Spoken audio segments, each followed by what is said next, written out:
Thought of the day میں ایک بار پھر میں آپ کو ویلکم کہتی ہوں، اور آج کا تھاٹ جو میں آپ کے ساتھ بانٹنا چاہتی ہوں وہ کچھ اس طرح سے ہے. یہ رہنمائی میرے لیے بھی ہے اور آپ کے لیے بھی ہے، ہم سب کے لیے ہے کہ خدا ہمارے کاموں میں اتنا انٹرسٹڈ نہیں ہے جتنا کہ وہ خود ہماری اپنی ذات میں انٹرسٹ رکھتا ہے.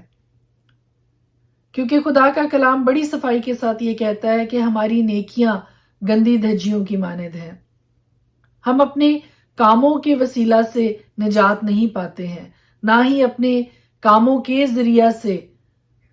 ہم نجات حاصل کرتے ہیں. یہ خدا کے فضل کی بدولت ہمیں ملتی ہے. بڑی خوبصورت مثال جو میں آپ کے سامنے پیش کرنا چاہتی ہوں،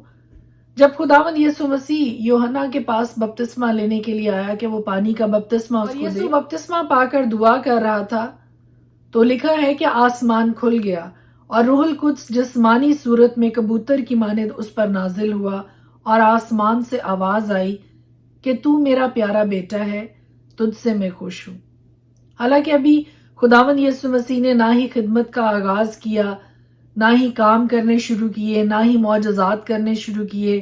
نہ ہی خدا کی خدمت میں وقت گزارنا شروع کیا، تو بھی آسمان سے یہ آواز خداوند یسوع مسیح کے لیے آئی کہ یہ میرا پیارا بیٹا ہے جس سے میں خوش ہوں. یقین جانیے کہ خدا ہمارے کاموں میں اتنا انٹرسٹڈ نہیں ہے جتنا کہ وہ خود ہماری اپنی ذات میں انٹرسٹ رکھتا ہے. گو یہ سارے کام بہت اچھے ہیں، خیرات دینا، اچھے کام کرنا، نیکی کے کام کرنا، ثواب حاصل کرنے کے لیے، لیکن بعض اوقات ہمارا سارا فوکس ان کاموں پر ہی محدود رہ جاتا ہے اور ہم اپنی ذات کو خدا کی حضوری میں انڈیلنا، خدا کی حضوری میں لانا، خدا کی حضوری میں اپنے آپ کو اس کی بھیٹ چڑھانا اور اپنے آپ کو خدا کی نظر کرنا بھول جاتے ہیں. ہم خیرات بھی زیادہ سے زیادہ کرنے کی کوشش کرتے ہیں، ہم نیکی کے کام بھی بڑھ چڑھ کر کرنے کی کوشش کرتے ہیں، لیکن ان سارے کاموں سے بڑھ کر ایک کام جو خدا کو سب سے زیادہ پسند ہے وہ ہماری اپنی ذات ہے. کیونکہ خدا نے ہمیں پیدا ہی اپنے لیے کیا ہے، خدا نے ہمیں خلق ہی اپنے لیے کیا ہے، اور ہمارا بدن وہ مقدس ہے جس میں وہ بسنا چاہتا ہے، وہ رہنا چاہتا ہے. سو آئیے آج سے اپنے آپ کو خدا کے مقدس کے طور پر تاکہ خدا اس مقدس میں اپنا ڈیرا لگائے، اس میں رہے اور ہمیں کثرت کے ساتھ اپنے نام کو جلال دینے کے لیے استعمال کرے. May God bless you. خداوند آپ کے ساتھ. خدا کے پاک کلام میں سے آج ہم دیکھیں گے لوکا کی انجیل، اس کا 3 باب، اور خدا کے پاک کلام میں یوں لکھا ہے: تبریوس کیسر کی حکومت کے 15ویں برس جب پینتوس پلاطوس یہودیہ کا حاکم تھا اور ہیرودس گلیل کا اور اس کا بھائی فلپس اتوریا اور ترخونیتوس کا اور لسیانیوس ابلینے کا حاکم تھا اور ہنا اور کائفہ سردار کاہن تھے، اس وقت خدا کا کلام بیابان میں زکریا کے بیٹے یوحنا پر نازل ہوا، اور وہ یردن کے سارے گرد و نواح میں جا کر گناہوں کی معافی کے لیے توبہ کے بپتسمہ کی منادی کرنے لگا، جیسا یسایہ نبی کے کلام کی کتاب میں لکھا ہے کہ بیابان میں پکارنے والے کی آواز آتی ہے کہ خداوند کی راہ تیار کرو، اس کے راستے سیدھے بناؤ. ہر ایک گھاٹی بھر دی جائے گی اور ہر ایک پہاڑ اور ٹیلا نیچا کیا جائے گا، اور جو ٹیڑھا ہے سیدھا اور جو اونچا نیچا ہے ہموار راستہ بنے گا، اور ہر بشر خدا کی نجات دیکھے گا. پس جو لوگ اس سے بپتسمہ لینے کو نکل کر آتے تھے وہ ان سے کہتا تھا: اے سانپ کے بچوں، تمہیں کس نے جتایا کہ آنے والے غضب سے بھاگو؟ پس توبہ کے موافق پھل لاؤ اور اپنے دلوں میں یہ کہنا شروع نہ کرو کہ ابراہیم ہمارا باپ ہے، کیونکہ میں تم سے کہتا ہوں کہ خدا ان پتھروں سے ابراہیم کے لیے اولاد پیدا کر سکتا ہے. اور اب تو درختوں کی جڑ پر کلہاڑا رکھا ہے، پس جو درخت اچھا پھل نہیں لاتا وہ کاٹا اور آگ میں ڈالا جاتا ہے. لوگوں نے اس سے پوچھا: پھر ہم کیا کریں؟ اس نے جواب میں ان سے کہا: جس کے پاس 2 کرتے ہوں وہ اس کو جس کے پاس نہ ہو بانٹ دے، اور جس کے پاس کھانا ہو وہ بھی ایسا ہی کرے. اور محصول لینے والے بھی بپتسمہ لینے کو آئے اور اس سے پوچھا کہ اے استاد، ہم کیا کریں؟ اس نے ان سے کہا: جو تمہارے لیے مقرر ہے اس سے زیادہ نہ لینا۔ اور سپاہیوں نے بھی اس سے پوچھا کہ ہم کیا کریں؟ اس نے ان سے کہا، نہ کسی پر ظلم کرو اور نہ کسی سے ناحق کچھ لو، اور اپنی تنخواہ پر کفایت کرو۔ جب لوگ منتظر تھے اور سب اپنے اپنے دل میں یوحنا کی بابت سوچتے تھے کہ آیا وہ مسیح ہے یا نہیں، تو یوحنا نے ان سب سے جواب میں کہا، میں تو تمہیں پانی سے بپتسمہ دیتا ہوں، مگر جو مجھ سے زوراور آنے والا ہے، میں اس کی جوتی کا تسمہ کھولنے کے لائق نہیں۔ وہ تمہیں روح القدس اور آگ سے بپتسمہ دے گا۔ اس کا چھاج اس کے ہاتھ میں ہے، تاکہ وہ اپنے کھلیان کو خوب صاف کرے اور گیہوں کو اپنے کھتے میں جمع کرے، مگر بھوسی کو اس آگ میں جلائے گا جو بجھنے کی نہیں۔ پس وہ اور بہت سی نصیحت کر کے لوگوں کو خوشخبری سناتا رہا۔ لیکن چوتھائی ملک کے حاکم ہیرودیس نے اپنے بھائی فلپس کی بیوی ہیرودیاس کے سبب سے اور ان سب برائیوں کے باعث جو ہیرودیس نے کی تھی یوحنا سے ملامت اٹھا کر ان سب سے بڑھ کر یہ بھی کیا کہ اس کو قید میں ڈالا۔ جب سب لوگوں نے بپتسمہ لیا اور یسوع بھی بپتسمہ پا کر دعا کر رہا تھا تو ایسا ہوا کہ آسمان کھل گیا اور روح القدس جسمانی صورت میں کبوتر کی مانند اس پر نازل ہوا، اور آسمان سے آواز آئی کہ تو میرا پیارا بیٹا ہے، تجھ سے میں خوش ہوں۔ جب یسوع خود تعلیم دینے لگا، قریباً 30 برس کا تھا، اور جیسا کہ سمجھا جاتا تھا یوسف کا بیٹا تھا، اور وہ ایلی کا، اور وہ متات کا، اور وہ لاوی کا، اور وہ ملکی کا، اور وہ ینا کا، اور وہ یوسف کا، اور وہ متتیہ کا، اور وہ آموس کا، اور وہ ناہوم کا، اور وہ اسلیہ کا، اور وہ نوگا کا، اور وہ مائت کا، اور وہ متتیہ کا، اور وہ شمی کا، اور وہ یوسیق کا، اور وہ یودا کا، اور وہ یوحنا کا، اور وہ ریسا کا، اور وہ زربابل کا، اور وہ سیالتییل کا، اور وہ نیری کا، اور وہ ملکی کا، اور وہ عدی کا، اور وہ کوسام کا، اور وہ علمدام کا، اور وہ ایر کا، اور وہ یشوا کا، اور وہ علیزر کا، اور وہ یوریم کا، اور وہ متات کا، اور وہ لاوی کا، اور وہ شمعون کا، اور وہ یہودا کا، اور وہ یوسف کا، اور وہ یونان کا، اور وہ الاکیم کا، اور وہ ملیا کا، اور وہ منا کا، اور وہ متتا کا، اور وہ ناتن کا، اور وہ داؤد کا، اور وہ یسی کا، اور وہ عبید کا، اور وہ بوئز کا، اور وہ سلمون کا، اور وہ نحسون کا، اور وہ امندیاب کا، اور وہ ارنی کا، اور وہ حسرون کا، اور وہ فارس کا، اور وہ یہودا کا، اور وہ یعقوب کا، اور وہ اسحاق کا، اور وہ ابرہام کا، اور وہ تارا کا، اور وہ نحور کا، اور وہ سروج کا، اور وہ رو کا، اور وہ فلج کا، اور وہ عبر کا، اور وہ سلہ کا، اور وہ کینان کا، اور وہ ارفقسد کا، اور وہ سم کا،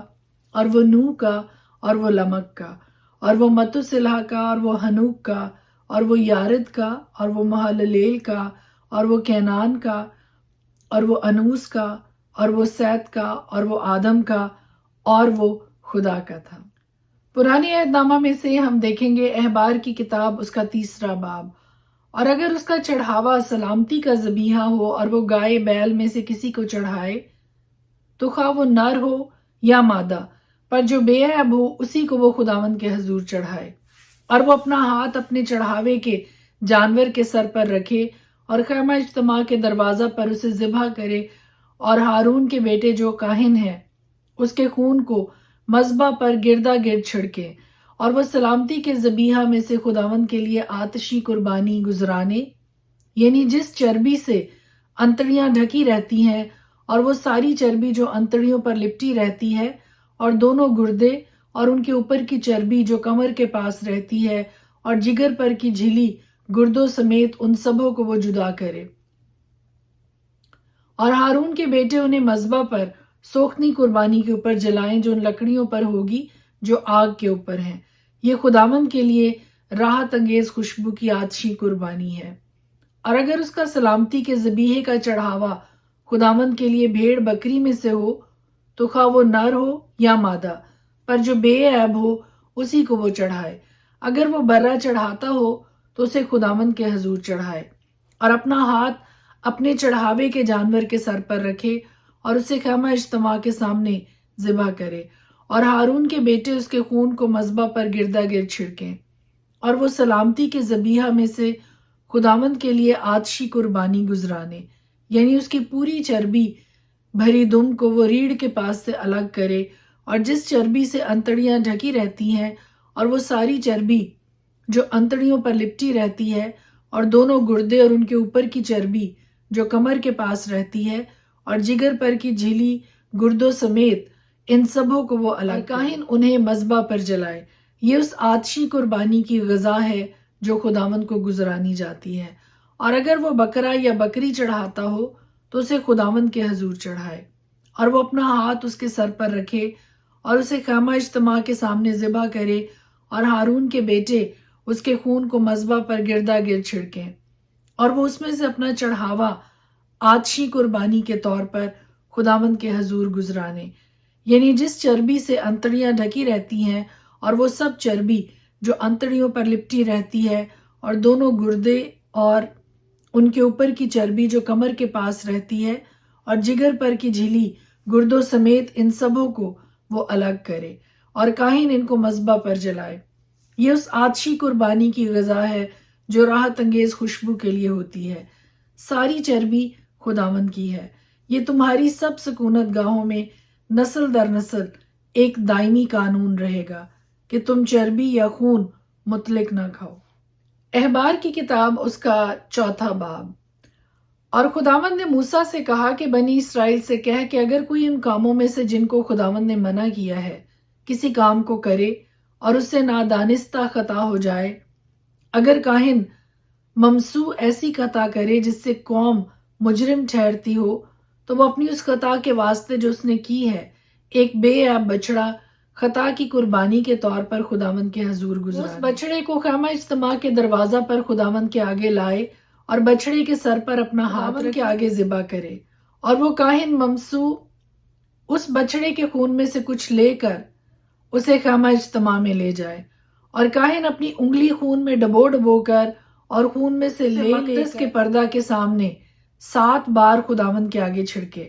اور کاہن اسی خون میں سے خوشبودار بخور جلانے کی قربان گاہ کے سینگوں پر جو خیمہ اجتماع میں ہے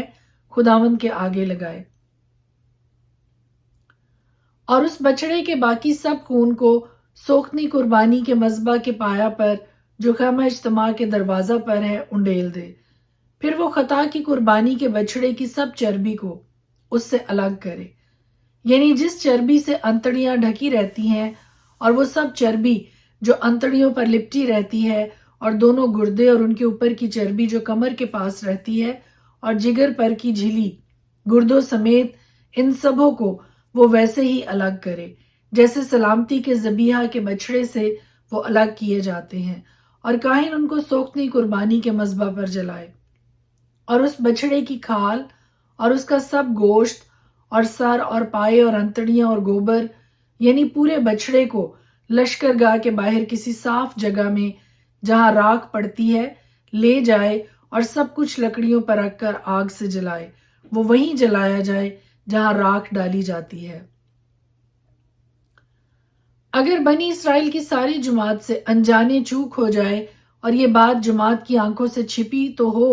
تو بھی وہ ان کاموں میں سے جنہیں خداوند نے منع کیا ہے کسی کام کو کر کے مجرم ہو گئی ہو، تو اس خطا قصوروار ہوں،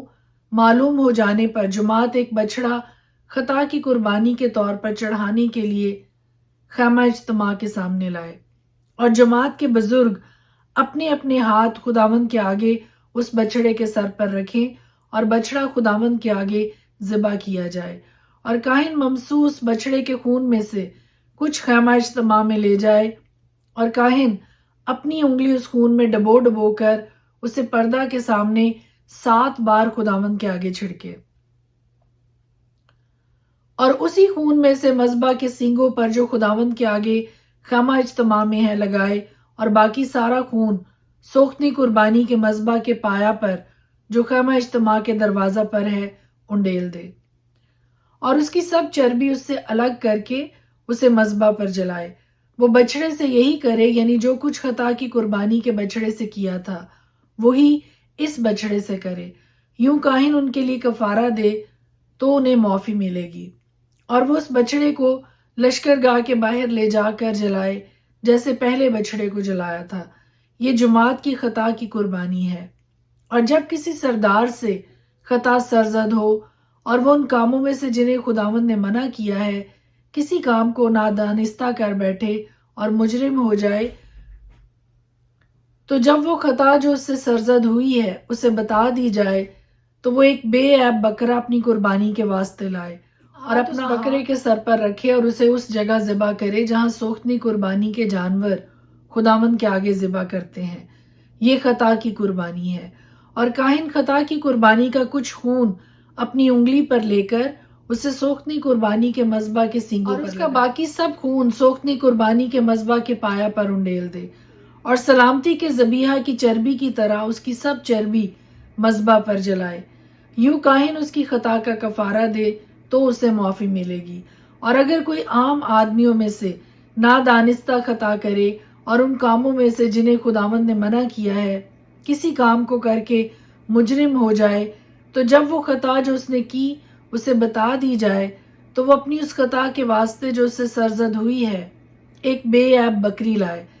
اور وہ اپنا ہاتھ خطا کی قربانی کے جانور کے سر پر رکھے اور خطا کی قربانی کے اس جانور کو سوختنی قربانی کی جگہ پر ذبح کرے۔ اور کاہن اس کا کچھ خون اپنی انگلی پر لے کر اسے سوختنی قربانی کے مذبح کے سینگوں پر لگائے اور اس کا باقی سب خون مذبح کے پایا پر انڈیل دے اور وہ اس کی ساری چربی کو الگ کرے جیسے سلامتی کے ذبیحہ کی چربی الگ کی جاتی ہے، اور کاہن اسے مذبح پر راحت انگیز خوشبو کے طور پر خداوند کے لیے جلائے۔ یوں کاہن اس کے لیے کفارہ دے تو اسے معافی ملے گی۔ اور اگر خطا کی قربانی کے لیے اس کا چڑھاوا برا ہو تو وہ بے عیب مادہ لائے اور اپنا ہاتھ خطا کی قربانی کے جانور کے سر پر رکھے اور اسے خطا کی قربانی کے طور پر اس جگہ ذبح کرے جہاں سوختنی قربانی ذبح کرتے ہیں۔ اور کاہن خطا کی قربانی کا کچھ خون اپنی انگلی پر لے کر اسے سوختنی قربانی کے مذبح کے سینگوں پر لگائے اور اس کا باقی سب خون مذبح کے پایا پر انڈیل دے اور اس کی سب چربی کو الگ کرے جیسے سلامتی کے ذبیحہ کے برا کی چربی الگ کی جاتی ہے، اور کاہن اس کو مذبح پر خداوند کی آتشی قربانیوں کے اوپر جلائے۔ یوں کاہن اس کے لیے اس کی خطا کا جو اس سے ہوئی ہے کفارہ دے تو اسے معافی ملے گی۔ خدا کے پاک کلام کے پڑھے اور سنے جانے پر اس کی خاص برکت ٹھہرے۔ آمین۔